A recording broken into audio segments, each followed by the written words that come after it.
So forgive me if I'm seem preoccupied at the moment.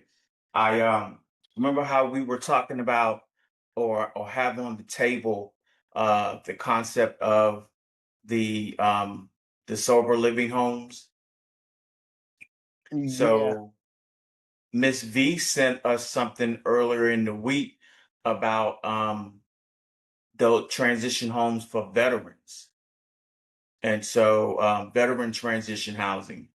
Um, I ran it through my AI and I'm looking at some of the feedback, and it seems like it's a much more lucrative and um, protected option. Doesn't have it quite as much exposure to the protected class of the people from the recovery places. So I'm sorry, I got stuck on that for a minute. All right, we got people coming in. So Trina just joined. George is on. He's muted. Um, all right. Well, I'm going to try to get down to business because I got some stuff to cover. Oh, wait a minute. Before I do that, um, I'm going to do this. All right. Good evening, everybody. Good evening. Good evening. How are you? How's everyone? All Good, right. good. How about yourself? Taking one day at a time.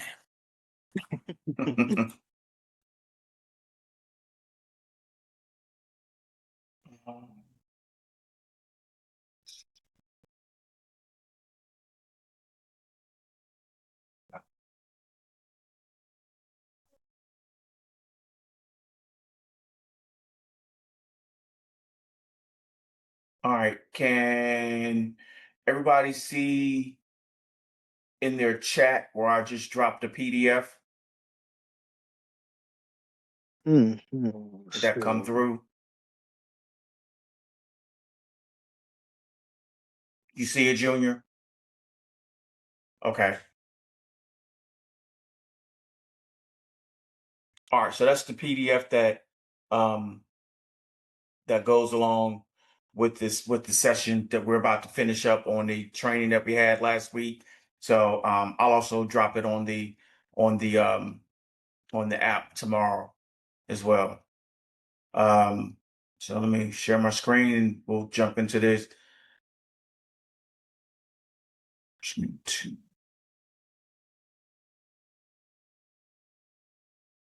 Okay, everybody can see the black screen, your first transaction. Okay.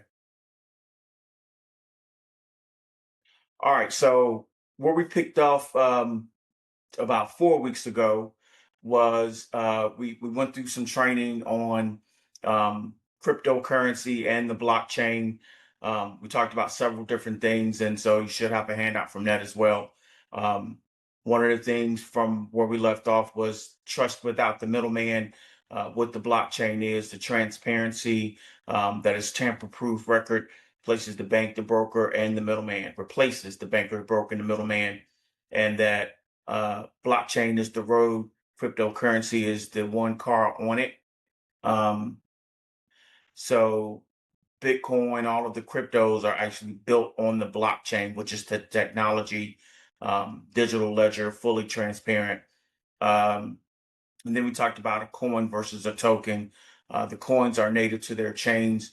Tokens are built on top, like our EMA tokens. So our EMA token is actually built on the Ethereum blockchain, but Ethereum itself is also a coin.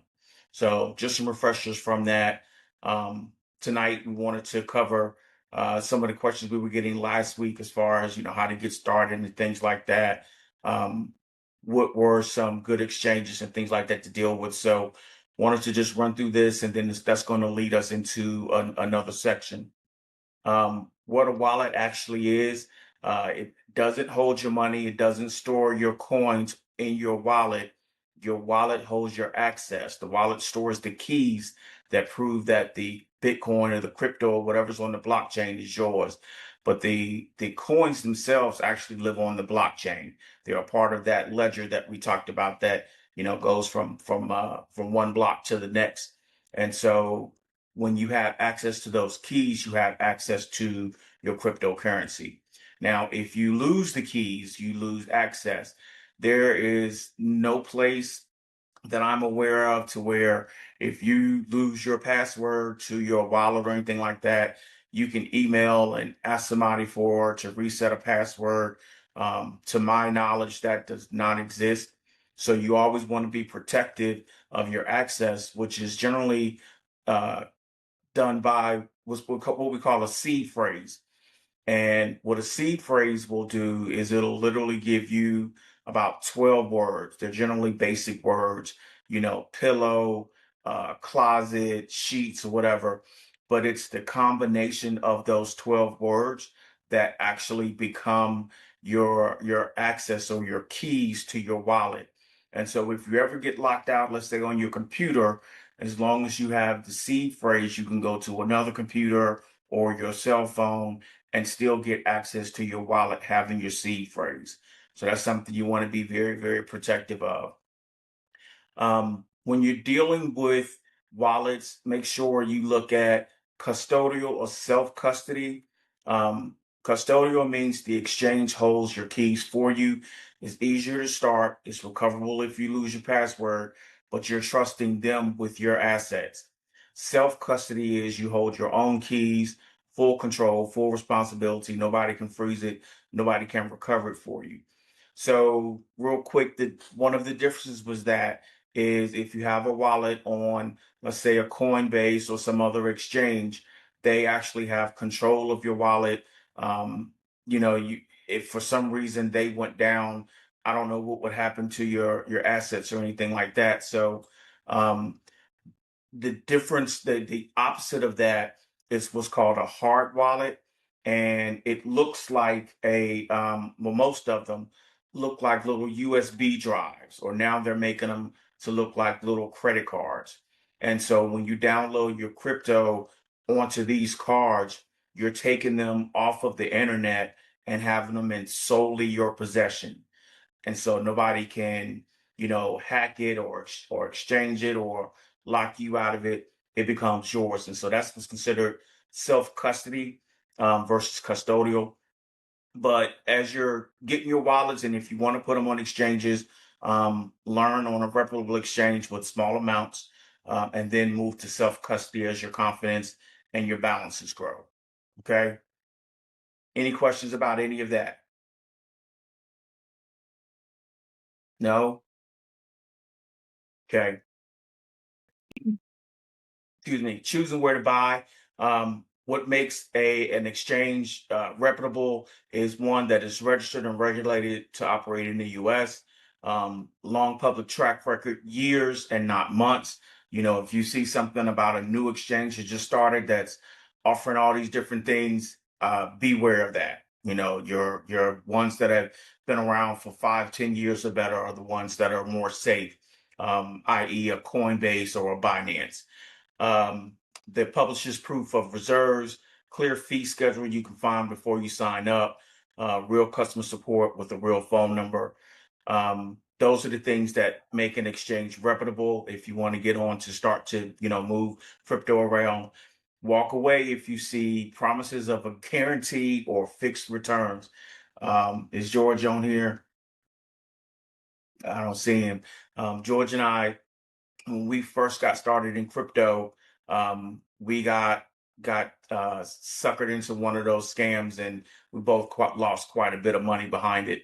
And they were guaranteeing like 1% a day, and our packs were growing, and we were re-upping on the packs, and it was crazy. And then all of a sudden, one day, those jokers were gone. They were in Sweden somewhere or Switzerland, wherever. So beware of those things when people promise you guaranteed or fixed returns. That does not exist at all. Pressure to deposit quickly or before the window closes, stay away from that. No verifiable company address or leadership, stay away from that. you found it through a DM, a text, or a social media ad, and withdrawals are temporarily paused. Any of these types of things right there, if somebody's offering that to you for your crypto, stay away from it. Lock your account down on day one. A long, unique password, two-factor authentication app, not text messages, complete identity verification, and again, write your recovery codes or your seed phrases on paper. So these are just some rules to know about the various exchanges or any of the platforms that you may run into just dealing in crypto. If it doesn't look right, if it doesn't feel right, basically just stay away from it. If somebody's asking you for something that you don't feel like you should be handing over, whether it's information or actual, assets, stay away from it. The more reputable ones that I would recommend at this point for new people would be Coinbase or Binance. Those are two of the largest ones that operate in the U.S. And for brand new people, if you have Cash App on your phone, Cash App has a wallet built in to where you can buy and exchange Bitcoin, but that's Bitcoin only. So those are ones I would recommend to any of you that are thinking about getting in it. When you're doing transactions, here's what actually happens with it. You get an address, which is a long string of letters and numbers. You copy and paste it into your wallet, and then when you send it, the network gets it. The same looking address can exist on different networks. So if you send it on the wrong one, it's gone. So for instance, if you're sending Bitcoin, make sure you're sending it on the Bitcoin network. Same with Ethereum. Ethereum goes on the Ethereum network. So make sure you're sending it on the right network, because if you put the wrong address, if you put the right address on the wrong network, that money is still going someplace to where you can't get it back. The fee, so once that happens, there's a gas or network fee. Is paid to the validators, or what we refer to as miners. They verify what varies with how the business network is, and then the confirmations. The network verifiers and locks it in minutes, sometimes longer. Most transactions for me happen inside of about 10 minutes. But sometimes it can take as much as a day if you're using a slower network. And then permanent. Once that money goes from your wallet to somebody else's wallet, there's no chargebacks, no reversals. You can't call customer service and say, hey, look, I made a mistake. That money is gone. It's just absolutely gone. So I'm showing all of you this because, as we start to dabble in a little bit, or those of you that are new, just want to put some things out there for your safety, because there's always the possibility that you can lose money in this if you're not operating correctly in it. The test transaction rule: if you set up a wallet, if you're setting up a wallet for the first time, absolutely don't send a meaningful amount the first time. Always send a small test amount first: $5, $10, $20. Confirm that it arrived. So once you know that you have that correctly, if you're sending something else, then you send the rest. That's one habit that keeps everybody kind of safe for the first time out. Okay, so your first step: verify first, complete identity verification before you fund anything. Do this on a day when you're not in a hurry. They'll ask you to take pictures of you maybe holding your ID next to your face, all of those different kinds of things.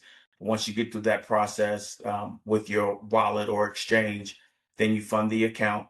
You link a bank account and start with an amount you'd be generally fine losing. Here's my thing with the bank accounts.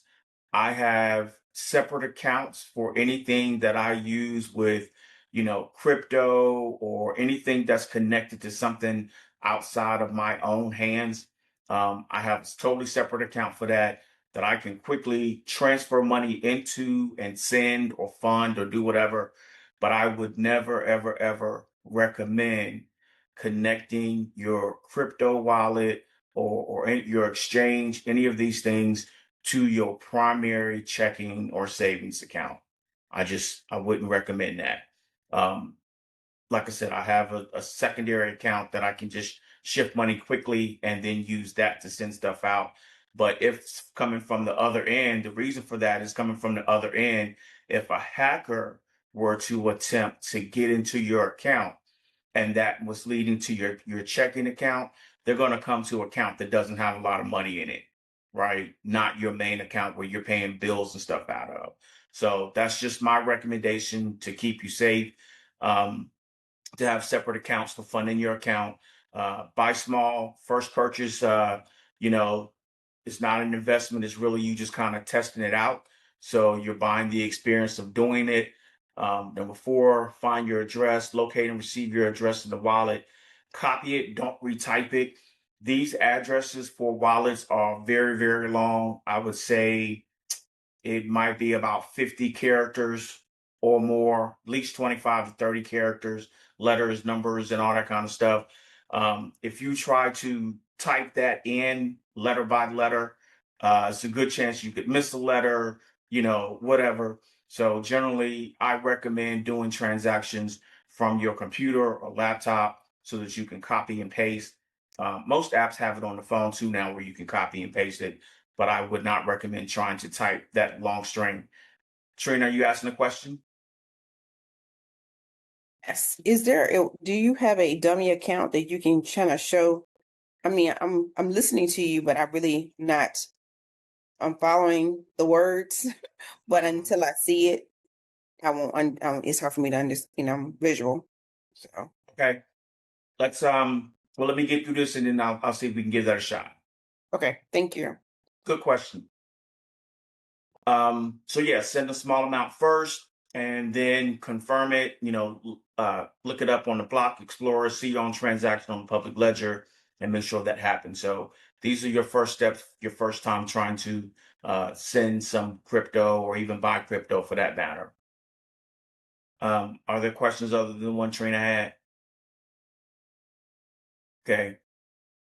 Um, Again, spotting scams in real time. Anything that talks about a guaranteed return, guaranteed interest rate, don't do it.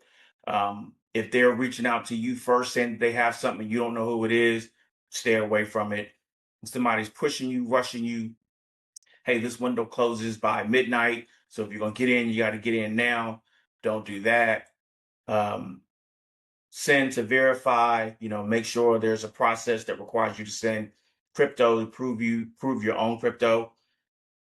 Fake support, if they pose as though they're a help desk and trying to get you to help you with something and they're asking you for information like some numbers or passwords or anything like that, stay away from that. And then absolutely asking for your seed phrase. You don't share your seed phrase with anybody. You write it down, you lock it up into something that nobody else has access to or will find. Um, Again, it's literally like the key to your money. So be very, very protective of that. Um, Good concept. When in doubt, slow down, log off, and ask the group. Call me, text me, or somebody else that you know that might be in crypto and say, hey, this is what somebody's telling me. Does that sound legit? But don't just go along with anything for the first time that you're hearing it. Any questions on that so far? Okay. So this completes the training that I wanted to give you as a starter piece. We explained what blockchain is and why it matters. We talked about the difference between coins and tokens, understanding that our EM8 is actually a token. Um, we talked about choosing an exchange, real criteria instead of hype, securing an account properly, sending the first transaction without panicking, and then recognize the scam patterns before they cost you. Down the road, if you all want to have more in-depth training, we'll probably move this into a room on the app for crypto, and we can talk about the hard wallets that I mentioned earlier, taking self custody. We can talk about DeFi, staking, earning. You can literally put some of your cryptocurrency up on the exchange, and it's what they call staking. And for using your money or having access to your money, they'll pay small percentages on that to you for access to your money, to be holding your money. So just wanted you to be aware that these things are there. When you get into taxes and record keeping, and then DAO governments and mechanics are some things that we can talk about and we can have sessions about. But I feel like a lot of this group is not actively transacting in crypto right now. So those things can come later. I don't want to take up your time during our meetings teaching you that. I just wanted to give you the basics and what that looks like. Okay. Any questions? Okay. So one other thing I want to introduce you to is what's called NFTs, non-fungible tokens. It's a quick introduction. We've mentioned it before, but a coin or a token is, and the difference of an NFT and a coin or a token is that they're interchangeable. So just like a dollar, you can have a dollar, I can have a dollar. It's the same thing. It doesn't matter who has which one because they're interchangeable. An NFT is different because it is a one of one. It is a unique item. They use the reference of a seat at a concert. While the event is the same, the venue is the same. If you're seated in row 312 and I'm seated in row B12, and I have my ticket that says that's my seat, and that's the only seat I'm supposed to be sitting in. That's I guess, the example for that. But that's what non-fungible means. It means it's the only one, and it shows ownership of somebody having it. What it actually is a record on the blockchain saying that this specific item belongs to this specific person. It's permanent, it's public, and it's verifiable. So ain't no one, if someone tries to imitate or reproduce something like a piece of art or whatever, and they don't have the verifiable licensing number for it, that doesn't belong to them, and it's not legit. What it can represent art, it can represent membership, it can represent access, it can represent a credential, proof you were there, and ownership. It represents definitely ownership of something real. So whatever this digital asset is that lives on the blockchain, you have representation or you have verification that this thing belongs to you. All of this is going to make sense in a minute. Um, why an organization issues them a drop. Okay, hang on. Ashley's raising her hand. Come on, Ashley. So, and you might be touching on this later, but are they transferable? Like a deed? Like you said, there's a permanent marking on it. Um, I'm not sure Yeah. exact verbiage you use, but like if you were to Yeah. transfer it to somebody, would they get that same verbiage, or now would it? Yes, they would get assigned that same number to them. Is George on here? George, have you left yet? Yeah, I'm here. No, I'm here. Can Hey, you answer? everybody. I think you might can answer that question a little bit better than me as far as transferring NFTs. Is that transferring or you actually have to sell them or give them? Yeah. Well, I mean, either way, whether you gave them away or you sell them, they are transferable. So they can be monetized, just based upon which system you're using them in and the purpose of it. But an NFT is 100% transferable because you're just moving it from one wallet to another wallet on the blockchain, just like a token, right? It's just like Broderick said, you did a good job explaining that. It's just got an identifier to it that is one of one, but you can transfer it and give it to someone else. And in some platforms where those NFTs represent, let's say, ownership, stake in a business venture, an exchange, some form of an opportunity, they have some entities have their own, if you want to say, marketplace, where if someone, let's say they're done with their ownership and they want to get rid of that, they need the capital, they can put that NFT in the marketplace and put a price to it, and people can come in and they can purchase those NFTs, and it transfers to their wallet, along with whatever value that is connected to. So hope that answered the question. It did. Thank you. You're welcome. And I'm sorry to maybe continue the question. So with that said, so you said that you can sell it and put a price on it. For example, if it's art or something.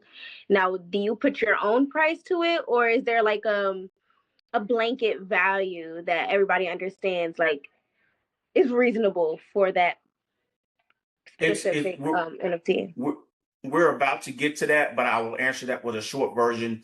It these things are again are like art, so it is what the market says it is. It is what someone is willing to pay for it. So if you spend $100 for it, and I see it and I want it, and I tell you I'll give you $150 for it, it is now worth $150. Okay. So a somebody that's selling it will put their price, basically what they pay for it, and whatever markup they may want to get. But it is what the market says it is, about as far as what the value is. Does that Okay. make sense? Yeah, no, it makes sense. Sorry if my question is like elementary. NFTs No, are no. very new to me. No, it is absolutely perfect. If you give me 2 seconds, you'll understand why we're even talking about this. So last piece, why an organization even issues them. A drop lets a group distribute ownership, membership, or access directly to its people. There's no gatekeeper or public record who holds what. So all of this is me giving you a brief introduction to NFTs. We will talk about them more, but there's a reason why I'm bringing it up. So let me ask you this: does anybody know who Rebecca Crumpler is? Anybody at all? Okay.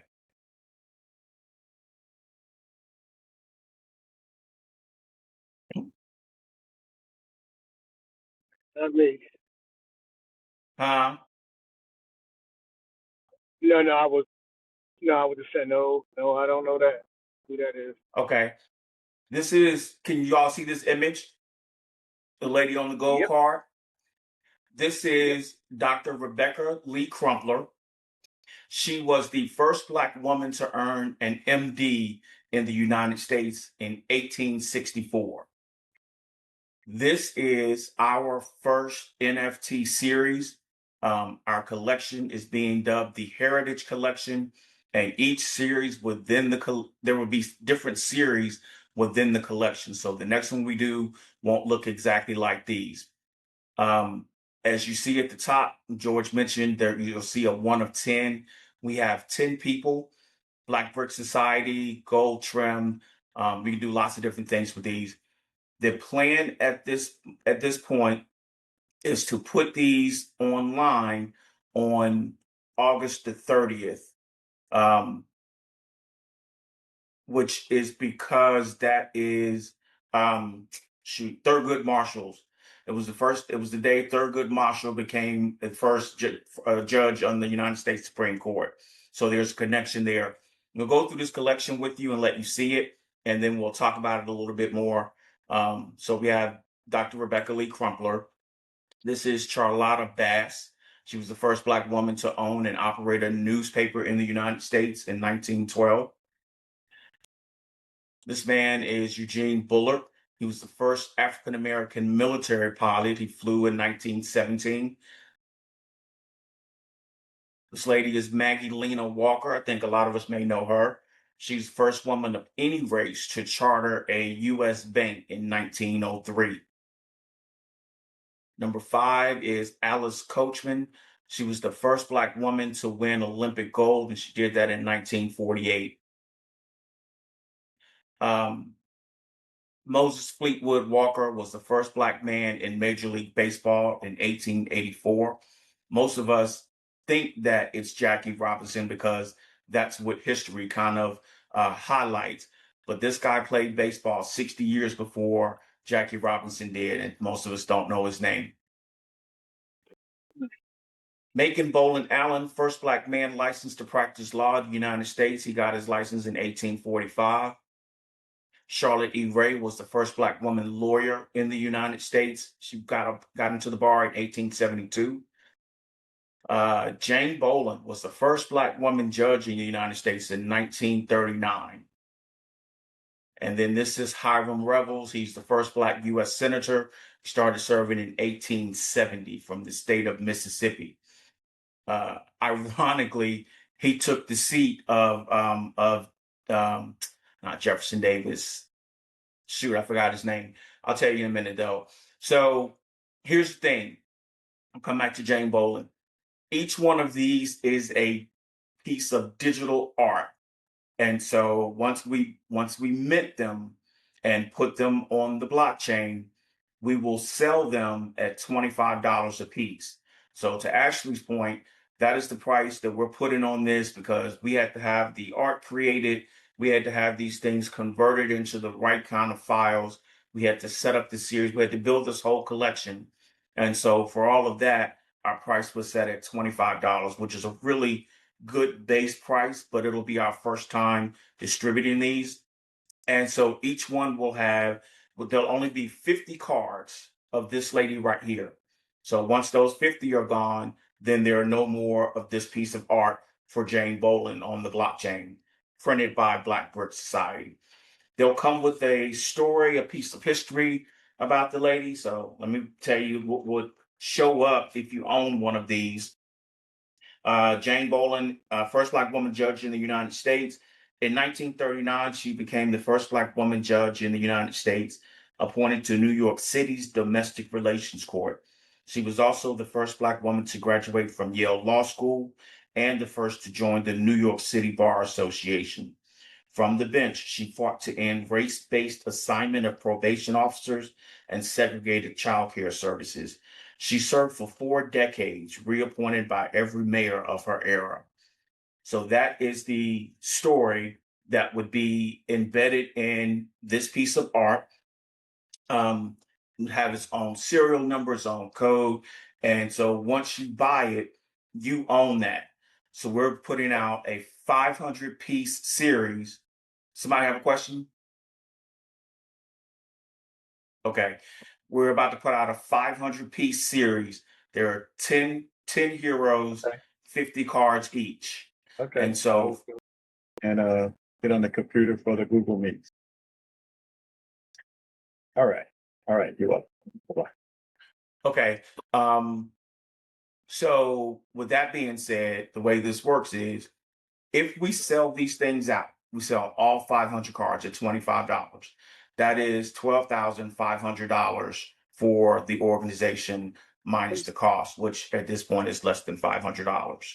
Okay. So we have the opportunity to be able to simply sell art and do these collections for Black unsung heroes. And I want to give a shout out to George and to Junior for having this idea some months back. And so just kind of sharing it with the group and letting you know that this is a revenue opportunity that we're moving in that requires very little effort or labor on our part. So with that, I'll give up the floor. Who's got questions? Who's got thoughts? Anything to say? Is there a particular way that this is being advertised? Are we doing this online or word of mouth or all the above? All of the above. And I actually have a handbook that I will distribute at our next meeting that will tell you exactly how to approach this, how to talk about it. It'll tell you things not to say, things to say. It'll have ready-made post and text messages that you can put out. So all you got to do is cut and copy. All of that has been prepared for you. Now, the other piece to that real quick is I know somebody's probably thinking, well, what if the people I know don't know anything about the blockchain and don't know anything about how to buy NFT?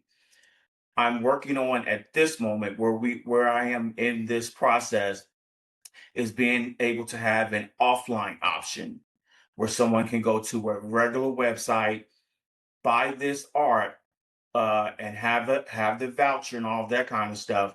And when they're ready, we can help them or assist them in getting a wallet to store their art in. But for that time being, they have paid for it, they have the voucher for the registered number of the piece that they bought, and it basically shows their rights to ownership as well as the collection. The only thing they won't have is the access to have the digital version inside of their wallet. But for anybody, any of them, you can always have somebody reach out to me or set them up with me, and we can walk through the process of getting them set up to be able to house their art if they make the purchase. Okay. Nobody has anything to say? Are you impressed? Are you confused? Well, I have to get ready to go, Broderick, but I just want to say, man, this is absolutely fantastic. You know, I'm excited about it. This is exemplary. And I want to say thank you for the time, effort, and energy you put into figuring this out, to do the research, put it all together. Just a excellent job. And this is a part of history right here. This has never been done. This is new. This new innovation. This new ideas. This is a new product. And this, again, to me, you know how I feel about this. These unsung heroes didn't have a voice. Most were never mentioned, you know, after their passing. It's not been a part of recent history. And we have a lot to be proud of. And generally speaking, in Black history, they usually limit us to, you know, the normal 5 to 8 people that we've all learned about in school. And that's why none of us know who these folks are. But now we will.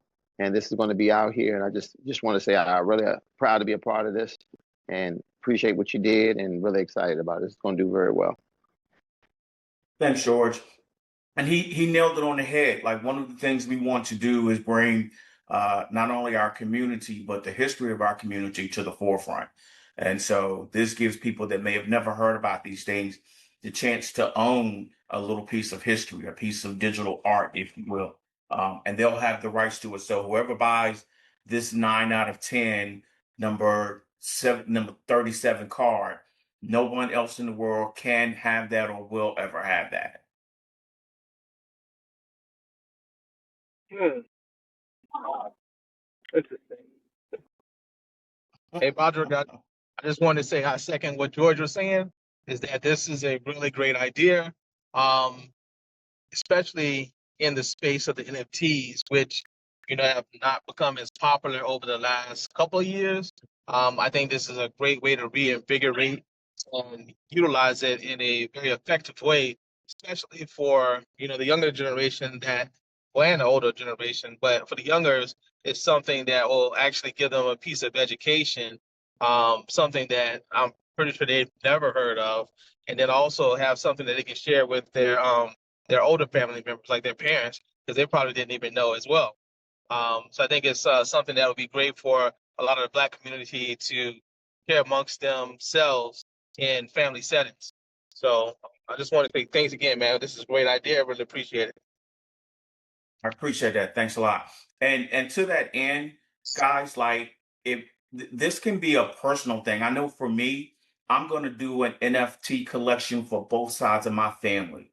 I'm going to take old pictures, old relics, and things like that, and have them digitized and licensed on the blockchain, so that once we're long gone and there aren't paper pictures of anything anymore, there's still history of our family that future generations can find and see. So I believe that there. The final piece of this is the the revenue, the economics for us is, hang on, somebody's in the chat. No, oh, great job, great job. Okay. Um, for us, my thought is, once we get this started, if we can drop a new series every month, then that roughly $12,000 that we clear is about $36,000 a quarter, and roughly about almost $150,000 in a year. That's real revenue for Black Brick Society that nobody's having to go out and work and do anything for. We're just basically promoting our own history and our own community. And so I did the math on that. On in a quarter, if we sold out for all 3 series, which is highly improbable, but just giving you what the numbers could look like, if we sold out for all of them for a quarter, then each member with your standard EMA tokens as they're set up right now for membership, we get a check of about $750 to $850 for that quarter. So, again, that's what this organization was designed to do, was to be able to generate money. Now, everything that we make won't all go into distribution, because some of those things will pay for expenses and some of the other platforms that we want to set up. But then the portion that we have set aside for distribution to our members for doing that work will actually be distributed in that manner. So again, I've had the question a couple of times. I know Mika and I have had this conversation. What does it look like in real money terms to be able to own EM8? Well, if you own, 1,000 EM8 and you get a check for $850, for the person that has 2,000 EM8, their check's going to be $1,700. So that's how the EM8 plays out, right? So just wanted to share that with you and let you see it. Any questions about that real quick? I'm about to stop sharing this. Okay. Real quick before I forget, and I don't know if he left or not. Edward, are you on the line?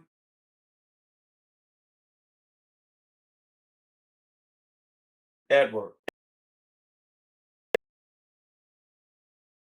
Edward Hey, Barnes. Pollard, Yes, while you're waiting for Edward, do you record these calls? I do. And then I'll post them tomorrow in the app. Okay, thank you. Yep, absolutely. Okay. Well, I can see Edward's name. I want to let you all know we have a new member who signed up about 2 weeks ago, and he works in some interesting segments of finding financing for houses and businesses and things like that. It's a non-traditional way of doing that. Um, so we had a lunch together, sat down and talked, and he shared with me some of his things. I wanted to have the chance to share that with the group if we can. Edward, once again, can you hear me, Mr. Barnes? No, okay.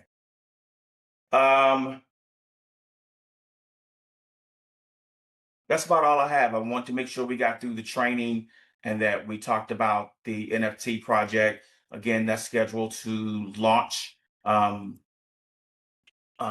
30th. I should know that date. Yes, All yes, right. you should. There she is. That is my wife's birthday, by the way. I'm trying to see if I can get into just any account that'll open up for me right now.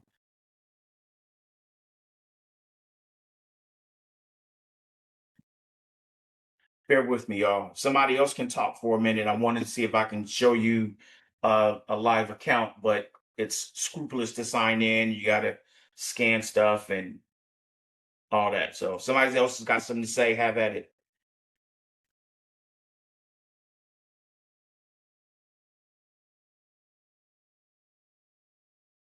Shoot.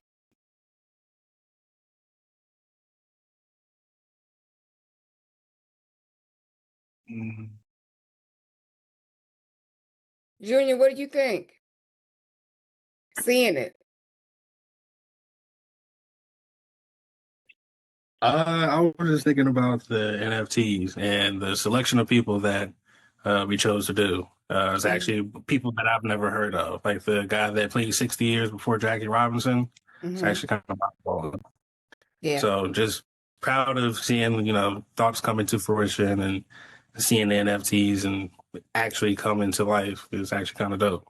Yeah. Okay. Yeah, and that's just the first series. We're going to do some other ones. I think it's 10 series in the collection that we're going to do. Like it's military or athletes or presidents or just first for, us. So Right. Oh, well. Yeah, sounds like a great idea. Please don't forget educators.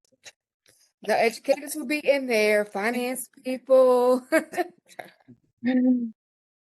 Yeah, and we do a lot of research online, but I also ordered the book that has about 600 pages of just the first Black people to do like almost anything that we never even thought of. You know, yeah, military, teachers, educators, health, finance, all of it. Entertainers, athletes. Yeah, yeah. I'm gonna have to look up that book. What's the name of it?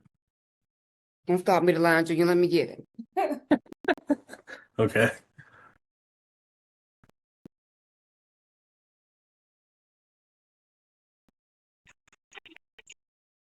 Not let me do that. Can you see it? Can't see my screen. No. Yeah, but camera off. My camera's off. Yes. Oh.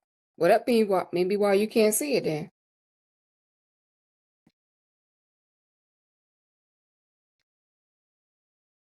Mars is blending into the beach. Oh. All right, I'll put it in the chat. Yeah, okay. Yeah, we couldn't see it Thank because you. of the virtual background.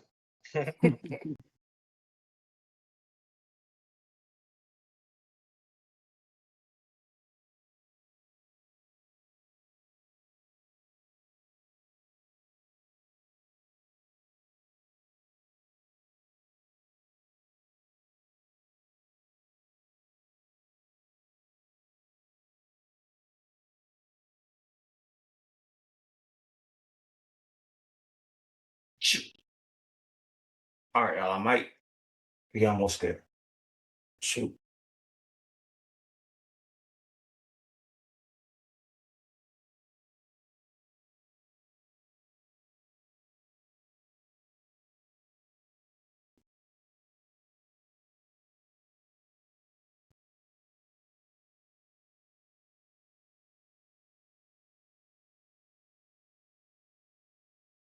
Man.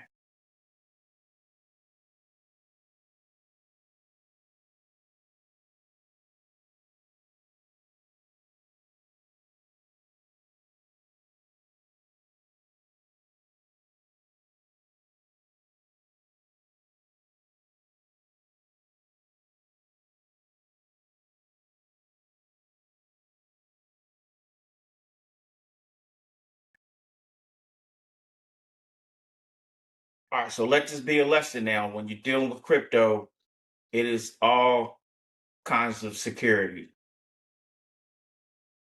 So choose to view live notifications. You'll get one from the Yahoo Mail app on your Samsung.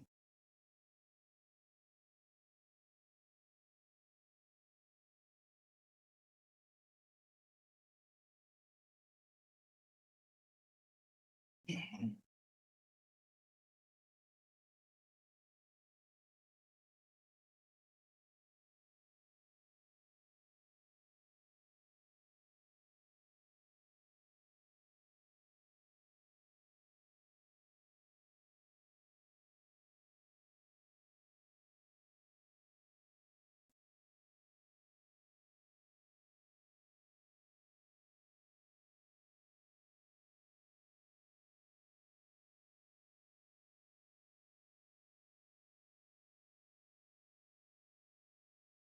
All right, if this didn't do it, then we're gonna have to post this to the next meeting.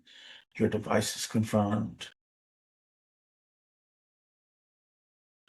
No, now.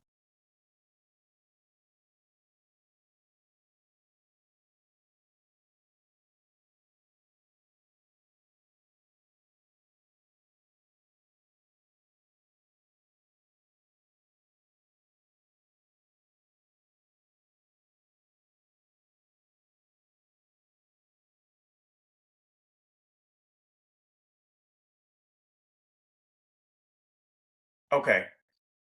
Let me see. Now, this is an old account that actually, to be honest, got hacked, which is why it took me a minute to get into it because I don't use it anymore. But I should be able to show you the screen to buy or sell. So let's say we're sending crypto. Can everybody see the screen?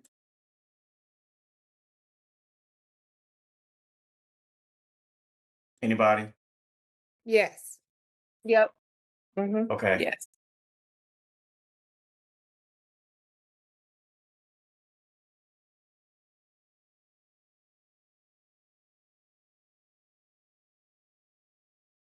Okay, exactly. No, I don't want to spend our last few minutes of the meeting trying to get into this. Trina, I will have this ready for our next meeting. Or either you and I can have a Zoom call and I can walk you through one.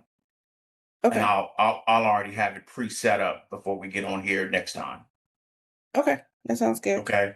But to that end, there is a lot of security that, again, these reputable exchanges have built in for the extent of making sure nobody can get into your account. Like that account I was getting ready to show you was one that I got hacked and I lost a lot of money in it. Right. So that can happen. But if you haven't been into an account for a minute, it will send you a two-factor authentication. It'll send you, you might have to do an email to load in and then go to your email and come back into the site from your email. So they make it harder for people to get into it, even though they still can. But that's just part of that process. Okay. So I'll be prepared for that next time. Thank you. All right. Questions, thoughts, curse words. I will tomorrow. I'm sorry. Edward. Okay.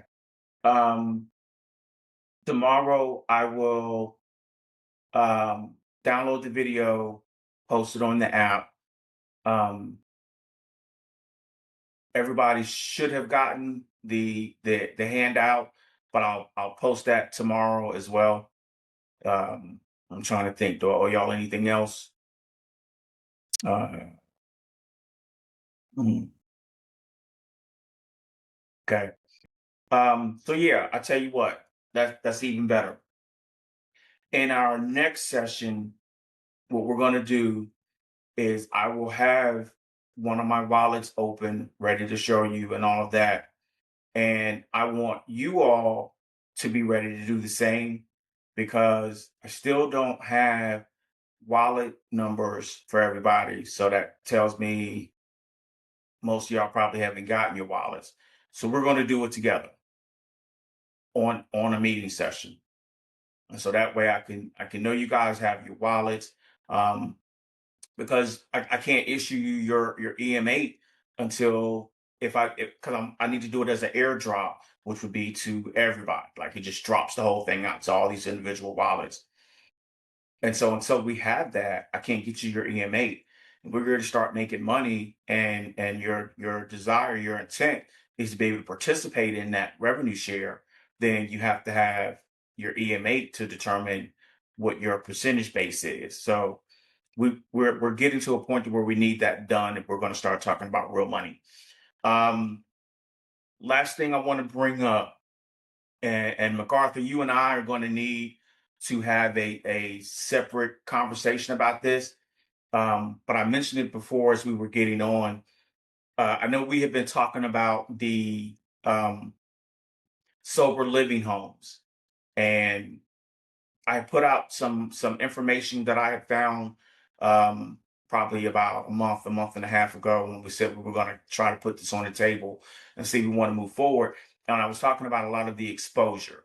There's a lot of exposure that goes into the sober living homes because those people are a protected class.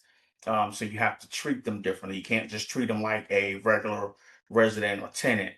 And also the idea of, you know, frankly, people can OD, and if somebody dies on your property, then it's a lot of exposure there, and there's ways to work around that. But in my opinion, I wouldn't want us to take on something like that could hurt us more than it would help us for our first outing. So interestingly enough, Miss Felicia sent me and Kay a video about veterans transition housing. Same concept, but you're dealing with a different class of people because they're not considered, recovery people. Um, Actually, from my first pass at running it through AI, it looks like a stronger revenue model. Um, I just read, Kay, and I don't think I talked to you about this. I sent you a link to it, but I just read that when people are getting out of the military, like up to 90 days before they're actually discharged and they need a place to stay, the military pays them $85 a day and sometimes up to $128 a day, which could mean anywhere from $1,800 to $2,400 a month per bed. So if you got a house with 10 beds in it, I mean, that's a totally different revenue model. So I'm going to start digging into that. I'll have that prepared for our next conversation. But the whole housing piece of that, particularly starting off in renting houses, and we had gone and looked at the one right next to us, which would have been perfect because it was already a group home. Um, there could be a different angle to that that could really benefit us and allow us to still help the community, helping veterans, particularly Black veterans. Both my wife and I are veterans as well, so Ty's a veteran that's on here. So yeah, I think it's a good fit for our brand. I think it could be a potential um, um, skyjammer for revenue. If you're looking at the opportunity to make, 25,000 dollars a month. And I'm not saying that would be in all cases, but I think that opportunity exists. So just wanted to mention that, um, so that everybody's mind is in that space for us to be able to have that conversation the next time we meet. Does that work? Mhm. Um, One last thing, there were um, elections in Virginia today, primary elections. I have developed something called a voting block for Black Brick Society. And so when we're on next time, I'll present it or I may even do it through the app before then. But I would like for everybody to go in and register in the voting block so that as we build out our political dial, anytime there's information in one of our areas that needs to be pushed out as far as what's going on in our community, we'll already have you in that, and then we can kind of, move from there. So I think that's my final piece of information for tonight. Anybody got anything?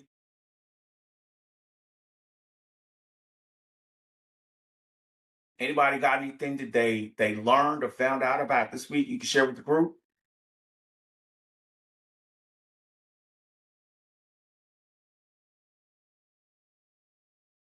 Yeah, brother. Just want to say again, man, great idea with the NFTs. Like I said, it was a space that's not been as popular here lately. I think that what you're doing is gonna be one of the shining lights on that area. So, man, kudos to you again, man. Appreciate it. Thank you, sir. Look, let's you and I get together and talk about that property you got for maybe for the potential of the for the veterans transition homes. Okay, will do. Sounds good. Mr. Hand, What's going on, man? talk to the hand. What you got?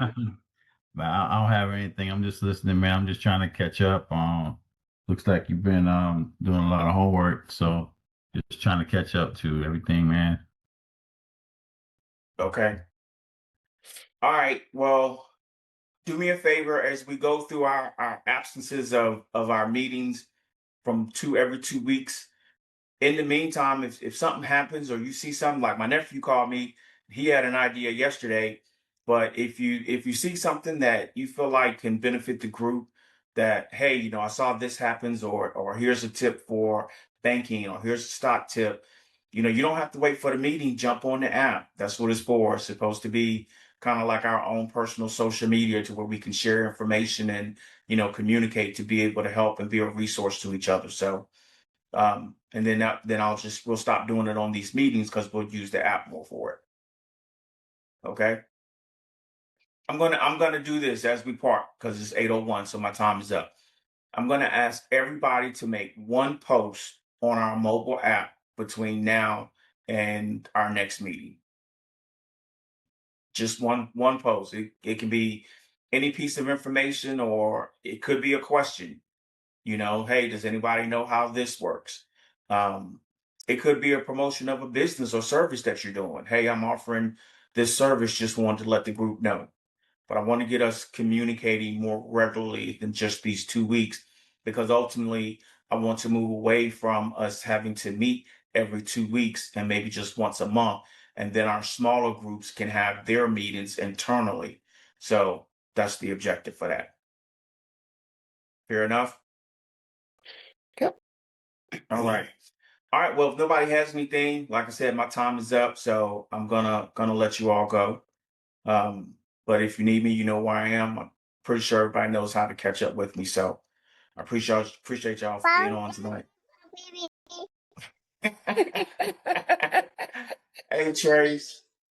Okay. Hi. I'm okay.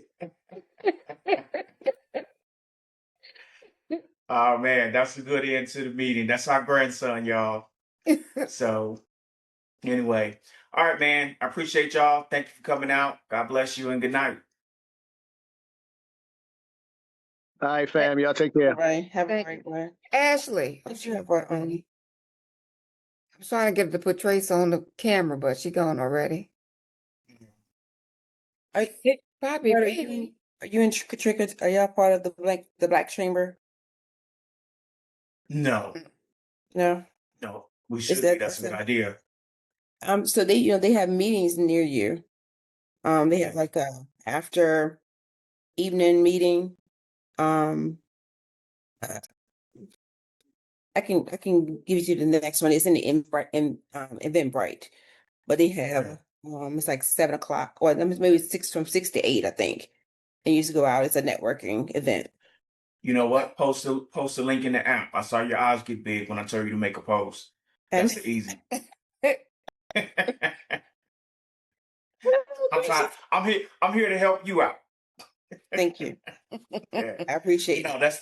That's a good call. Thanks for that. I hadn't even considered the chamber here, just because I had been in Alexandria for so long. So I had gone to some of their things, but now that we're in Maryland, I think we should take a look at that as well. Yes, so they have it. They have one in Georgetown. They have one in Alexandria. I mean, I think it's all in the area. Okay. And I was going to ask Katrinka, do you go to any of the women? They have women networking events near you as well. Mm-mm. Send me some of those links, baby. I'll hit them up. Okay. Yeah. Okay. Will do. Yeah. Again, like job fairs, business expos, anything like Yeah. that. If when we see information, we should be sharing it with each other.